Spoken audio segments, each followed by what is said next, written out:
एक बार फिर से आपका स्वागत करते हैं ऑनलाइन क्लासेस के अंदर।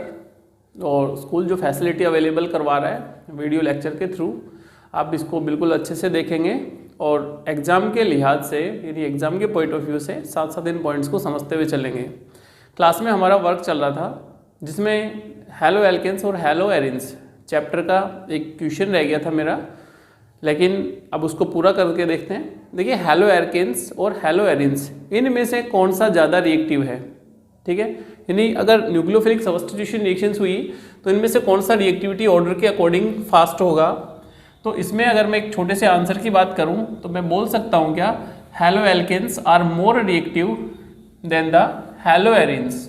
यानी हैलो एरिन्स का कंपैरिजन करवा सकता है या फिर वो विनाइल हैलाइड का कंपैरिजन करवा सकता है आपसे। यानी एग्जाम की लैंग्वेज जो होगी यानी विनाइल हैलाइड और एराइल हैलाइड ये लेस रिएक्टिव होंगे, जबकि एल्काइल हैलाइड क्या होगा, मोर रिएक्टिव होगा।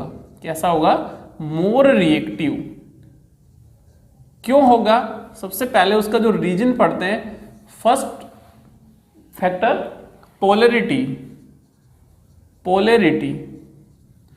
पोलैरिटी के अंदर देखते हैं कि अगर मैं कार्बन हैलोजन बॉन्ड की बात करूं तो इलेक्ट्रोनेगेटिविटी के डिफरेंस की वजह से मेरा कार्बन हैलोजन बॉन्ड क्या होगा, नेचर के अंदर पोलर होगा। कैसा होगा, पोलर होगा। यानी कार्बन हैलोजन मेरा क्या आता है, पोलर नेचर आता है। लेकिन यहाँ पे भी तो हैलो एरिन्स की बात कर लूँ, हैलो एरिन्स में भी कुछ इस तरह का ही बनेगा हैलो एरिन्स। तो ये जो कार्बन एटम है ये देखिए, चेक करेंगे इसको, sp2 कार्बन एटम है, जबकि मेरा कार्बन एटम यहाँ पे क्या है, sp3। तो इसका मतलब क्या हुआ कि कार्बन की इलेक्ट्रोनेगेटिविटी कितनी है, 2.5। इसमें भी कार्बन जो है उसकी इलेक्ट्रोनेगेटिविटी 2.5 तो है, लेकिन बोल सकते हैं क्या कार्बन की इलेक्ट्रोनेगेटिविटी मोर देन 2.5 हो गई। क्यों हुआ ऐसा, क्योंकि sp3 और sp2 हाइब्रिडाइजेशन की वजह से sp2 hybrid is more electronegative. यानी sp2 कार्बन एटम है जो मेरा हैलोजन ग्रुप लगा हुआ है, हैलाइड जहाँ पे लगा हुआ है, ये sp2 हाइब्रिड है। तो इन दोनों में इलेक्ट्रोनेगेटिविटी का जो डिफरेंस आता है कार्बन का और हैलोजन का, ठीक है ना, इलेक्ट्रोनेगेटिविटी डिफरेंस ये कैसा होगा, इसमें स्मॉल आता है, और जबकि इसमें इलेक्ट्रोनेगेटिव डिफरेंस क्या आता है, लार्ज आता है। तो sp2 that is more electronegative किससे, sp3 से। लेकिन ज़्यादा इलेक्ट्रोनेगेटिविटी किसकी हुई, sp2 की। तो मैं इस इलेक्ट्रोनेगेटिविटी को अगर हैलाइड की इलेक्ट्रोनेगेटिविटी में से घटाऊंगा, लेस करूंगा, तो यहाँ पे इलेक्ट्रोनेगेटिविटी कम होगी, यानी कि जो डिफरेंस आएगा वो कम आएगा। जबकि लार्ज डिफरेंस किस में आ रहा है, एल्काइल हैलाइड में। तो आप लोग लिख सकते हो कि ये मोर पोलर है। कैसा है वास्तव में, मोर पोलर। यानी कि alkyl halide are more polar than the aryl halide. अब जो पोलर हुआ मींस पोलर होने से जो बॉन्ड है, बॉन्ड डिसोसिएशन एनर्जी है, कम की रिक्वायरमेंट होगी, और इसी वजह से ये फास्ट रिएक्शन करेगा। कैसे रिएक्शन करेगा, फास्ट रिएक्शन करेगा टुवर्ड्स न्यूक्लियोफिलिक सब्स्टिट्यूशन रिएक्शंस।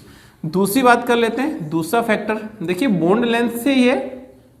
जैसे आपको पता है कि alkyl halide 177 picometre carbon halogen bond length, जबकि मैं इसमें बॉन्ड लेंथ की बात करूंगा तो बॉन्ड लेंथ इस तरह से आप लोग रिप्रेजेंट करेंगे। जैसे मैंने अगर कोई क्लोराइड मान लिया गया तो अगर इसका रेजोनेंस स्ट्रक्चर देखेंगे तो नेक्स्ट रेजोनेटिंग स्ट्रक्चर मेरे पास किस तरह की होगी, हैलाइड के साथ देखिए डबल बॉन्ड कैरेक्टर होंगे और कुछ इस तरह की आपको स्ट्रक्चर्स मिल जाएंगी एंड सो ऑन। फर्दर फिर से रेजोनेटिंग स्ट्रक्चर्स बनेंगी, चाहे तो फर्दर रेजोनेटिंग स्ट्रक्चर बना सकते हैं, लेकिन मेरा आंसर इसी पहले वाली रेजोनेटिंग स्ट्रक्चर से मिल जाता है कि एक अगर स्ट्रक्चर मैंने बनाई तो मुझे क्या लगा कि कार्बन हैलोजन जो बॉन्ड है, कार्बन हैलोजन बॉन्ड है वो डबल बॉन्ड कैरेक्टर रखता है,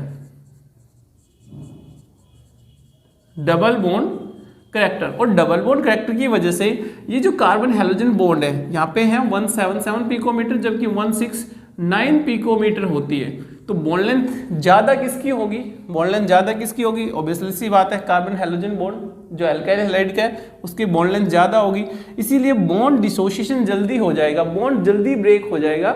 हमें इस बॉन्ड को ब्रेक करने के लिए कम अमाउंट में एनर्जी की रिक्वायरमेंट है। जो बॉन्ड जितना जल्दी ब्रेक होगा उतना ही जल्दी रिएक्शन में जाएगा। तो दूसरा फैक्टर आपका ये बनता है। और तीसरे फैक्टर की अगर बात कर लूँ तो इसमें देखिए stability of the carbocation, stability of carbocation, अगर स्टेबिलिटी ऑफ कार्बोकैटाइन के रेस्पेक्ट में मैं कोई आंसर लिख रहा हूँ, हेलो एल्केन्स, देखिए ये हेलो एल्केन्स का आंसर हमने लिख दिया।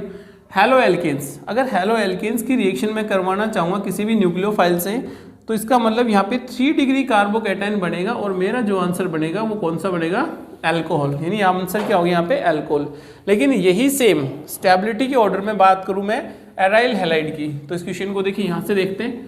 अगर एराइल हैलाइड मैंने बनाया, एराइल हैलाइड, तो एराइल हैलाइड बनाने से इसका मतलब जब कोई न्यूक्लियोफाइल लेके आऊँगा OH नेगेटिव, तो अगर मैं इस बॉन्ड को ब्रेक करूँगा और OH का अटैक करवाऊँगा, यानी होना तो यही चाहिए था, लेकिन ऐसा होता नहीं है। क्यों?